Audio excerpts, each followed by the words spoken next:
hari jadi Bima ini hanya simbolis saja untuk beberapa elit aja di Kabupaten Bima. Iya, hari jadi Bima ini kalau menurut pemikiran saya itu ya ini kegiatan pembodohan.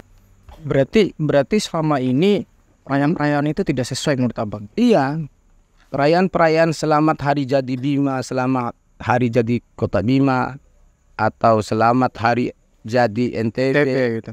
Itu hal-hal ya hura-hura saja.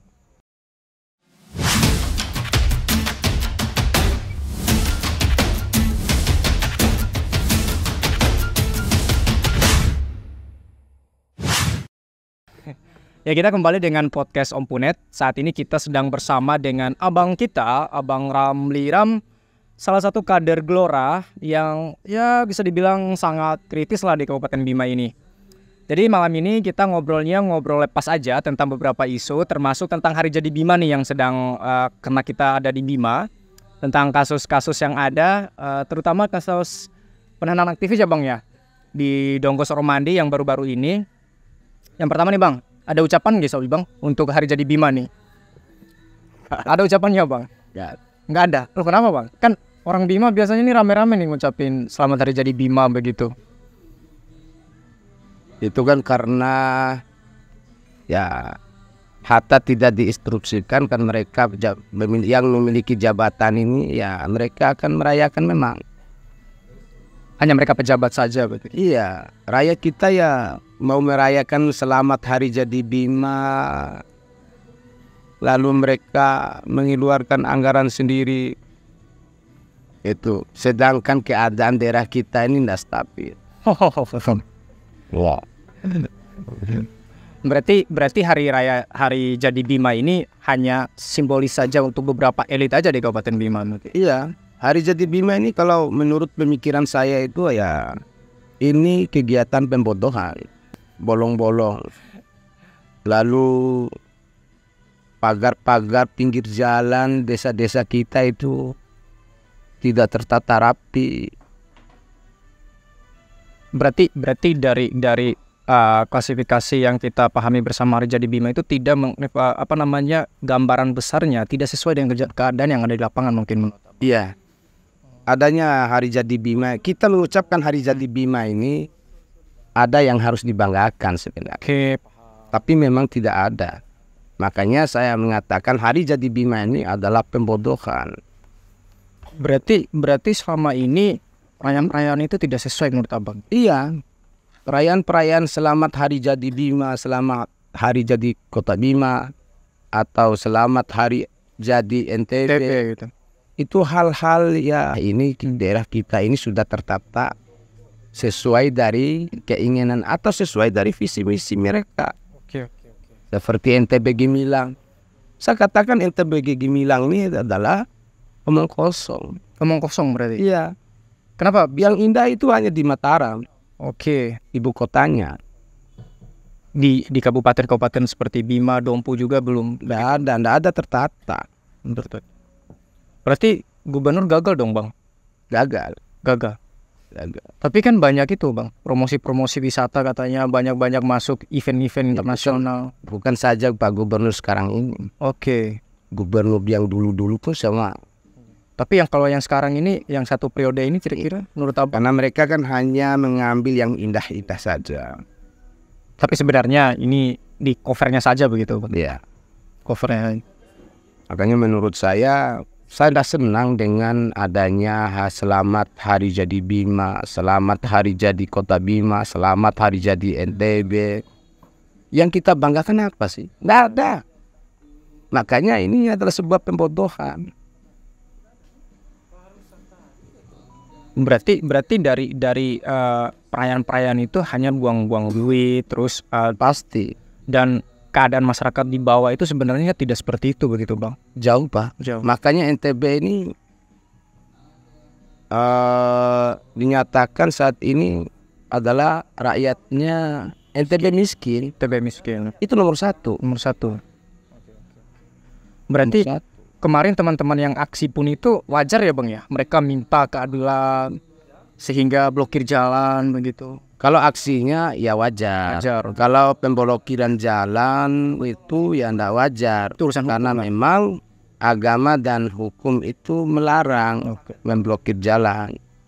Nah, makanya mereka ini mau tidak mau, suka tidak suka, harus blokir jalan ini. Untuk apa? Untuk mendatangkan proyeksi supaya jalan mereka diaspal. Oke.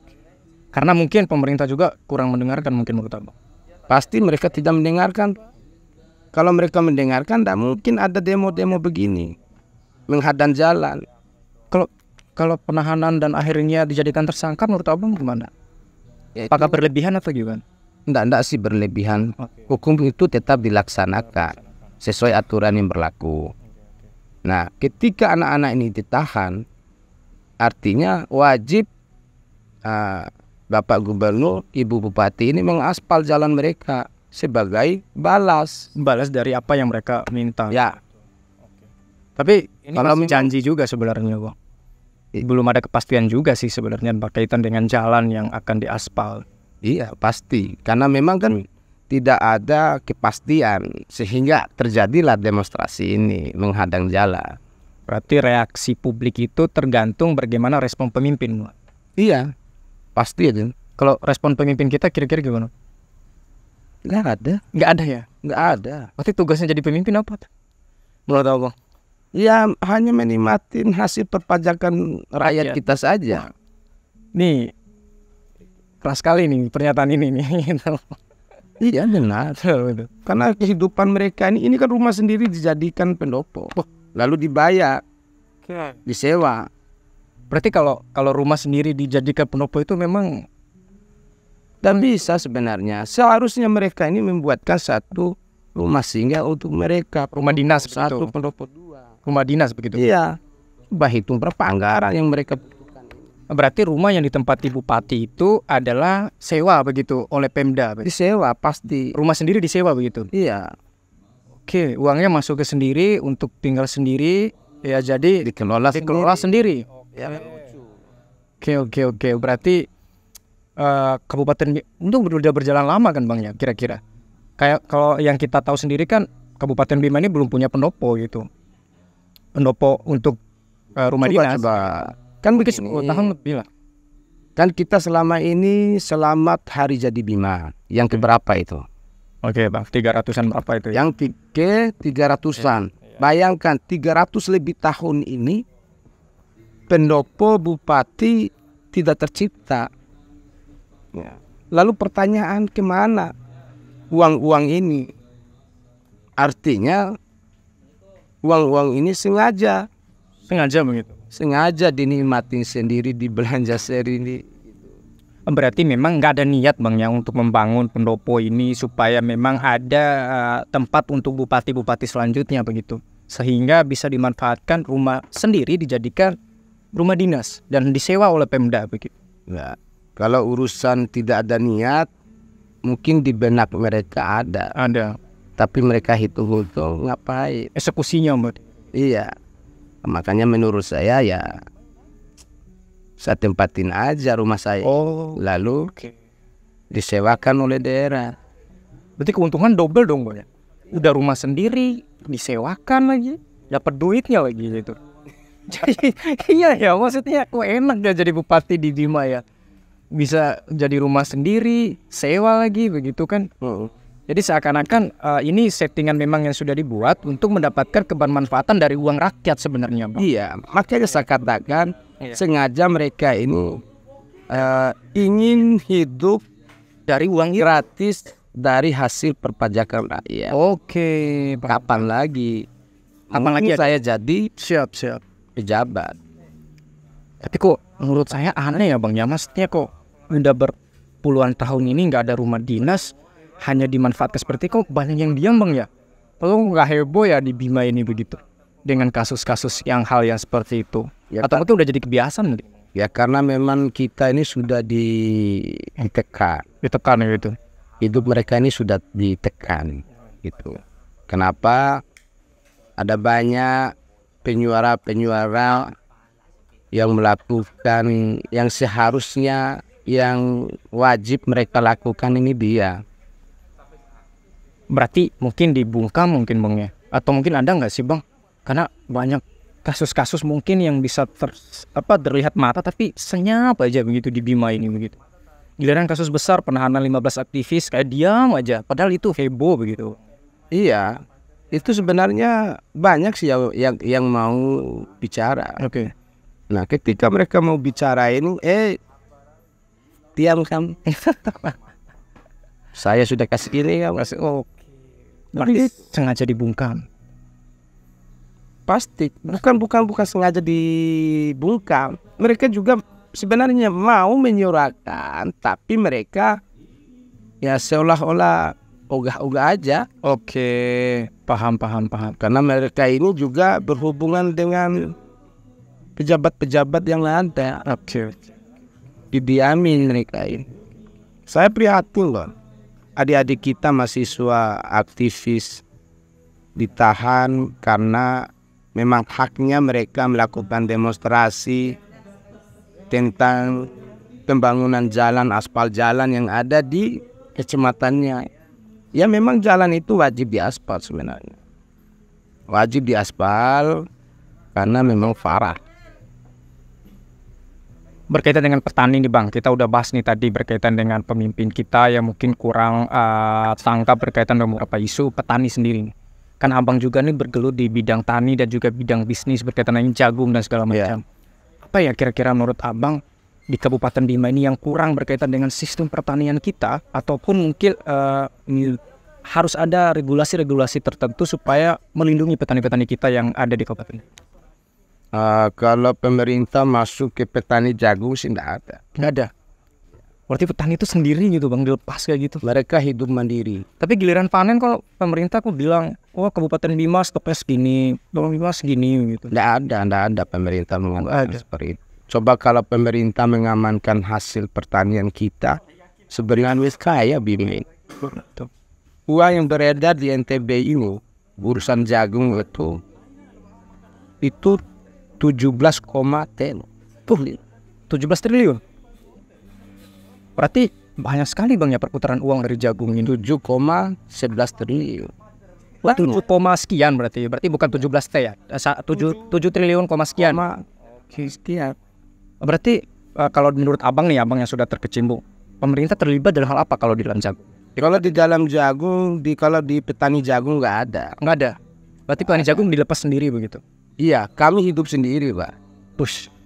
Lalu ketika terjadi banjir, kami dikecam. Kami sengaja diadu dengan masyarakat yang ada di bawah. Banjir ini karena kami, kata mereka, karena kami yang mengundurkan gunung. Padahal tidak. Sekarang wali kota Bima saja mengucapkan terima kasih bahwa sudah menghadirkan anggaran 480 miliar. Itu untuk anggaran apa? Pembangunan masalah drainase, lalu itu pertanian jagung lah. Kalau masuk ke jagung anggaran itu nggak ada. Itu hanya untuk pertanian begitu? Bukan, itu hanya memperbaiki talut-talut yang ada ya. Drainase lah istilahnya, perbaikin drainase yang lewat begitu. Berarti dari apa yang Abang jelaskan tadi, kita udah bahas masalah pembangunan di kota dan Kabupaten Bima, terus penanganan konflik, terus aksi massa dan hingga ke pertanian. Tapi kok nggak ada baiknya pemerintah Bang? Apa baiknya pemerintah Kabupaten Bima menurut Abang? Satu aja menurut Abang nih. Yang terbaik ya tingkatkan nilai silaturahim. Maksudnya kunjungi rakyat kita itu.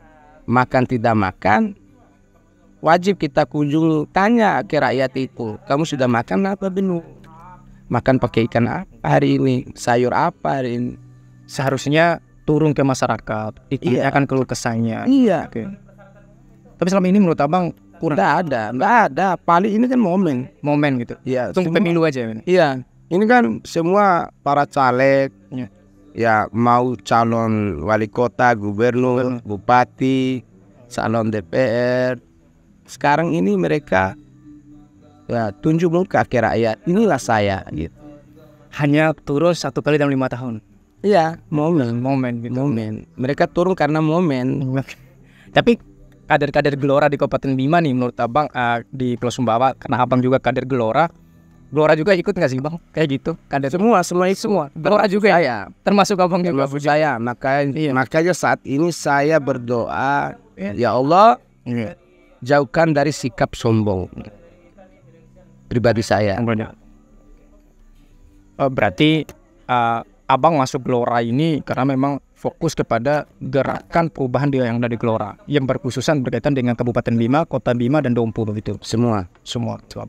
Kalau urusan NTB ya, kalau kan saya calon provinsi. Oke. Provinsi NTB bukan saja untuk urusan Kota Bima, Kota Bima, Kabupaten oke. Bima dan Dompu. Kabupaten Dompu. Semua. Oke. Semua. Satu aja nih bang. Pertanyaan kunci nih dari apa yang kita bahas tadi, kan kita memang berbicara masalah pemerintah, masalah penanganan konflik dan lain-lain. Menurut abang, kalau abang jadi nih anggota dewan, kira-kira apa sih mau ngapain gitu? Mau ngapain di sana nih? Apa kira-kira gagasan abang sedikit aja untuk mungkin petani mungkin atau apa begitu? Kita akan tingkatkan dan mengamankan hasil pertanian. Oke. Mungkin Mau dari hasil pertanian dari gunung, dari laut, semuanya berpetani. intinya mungkin nanti di DPR masuk dibuatkan undang-undangnya Ya. terkait berkaitan dengan petani begitu. Ya, Perlindungan petani lah begitu. itu wajib. Wajib, sebenarnya. Karena kita hidup ini sebenarnya petani kita ini hanya 2 kali senyum. Boleh senyum. Ya, waktu musim tanam, Sama lalu waktu musim panen. Yang kaya ini sebenarnya bukan petani, bukan petani, pedagang. betul. Berarti harus pedagang kita ini ya jangan biarkan leluasa. Mungkin harus ada regulasi bang ya. Iya, harus Awasi regulasi begitu. sebagai Supaya memang petani juga terjaga, pedagang juga dapat untung, tapi tidak merugikan petani. tidak merugikan siapa-siapa. Oke. Jadi seharusnya ada timbal balik. Pedagang dapat, petani dapat, pemerintah juga dapat. Oke. Jadi enak gitu. Enak gitu bang ya. Ya tapi selama ini yang terjadi di masyarakat kan mungkin berbeda bang ya. Dari apa yang kita bicarakan saat ini mungkin tidak ada. Mungkin dari Tidak terurus, Pak. sudah terurus. Petani kita ini tidak terurus. Seharusnya pemerintah turun juga sebenarnya bang ya. Iya, harus dan baik. Karena mereka bupati, wali kota, gubernur kan sebenarnya enggak capek. Tinggal angkat HP, tinggal telepon. Oke. Supaya memang masyarakat ini merasa ada kehadiran pemerintah begitu. Iya. Tapi kan selama ini bertolak belakang bang ya. Iya. Berkaitan dengan itu. Makanya mereka ini banyak waktu yang mereka buang. Oke. Ya, sedangkan mereka ini semua digaji. Oke. Nih banyak sekali nih apa yang kita dapat dari Bang Ramli ini berkaitan dengan permasalahan-permasalahan sosial tadi yang ada di Bima. Mungkin tipikal abang ini nggak kalah serunya dengan Fahri Hamzah nih bang. Sang wakil ketua umum. Katanya Bang Fahri akan datang ke Bima nih bang. Insya Allah ya bang. saya tetap mendampingi Iya wes. Kira-kira Bang Fahri cocoknya jadi gubernur apa jadi presiden? Menurut abang? Sedikit tergantung beliau. Tergantung beliau. Ya, tergantung beliau.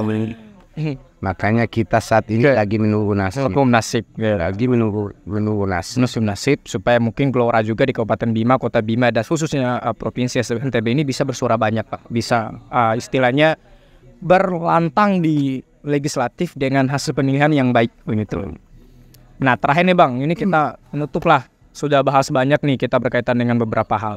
Kalau seandainya ada Bupati Bima di sini dan Wali Kota Bima, apa yang ingin Abang sampaikan berkaitan dengan tuntutan masyarakat, kan Abang juga terlibat luas di kegiatan masyarakat.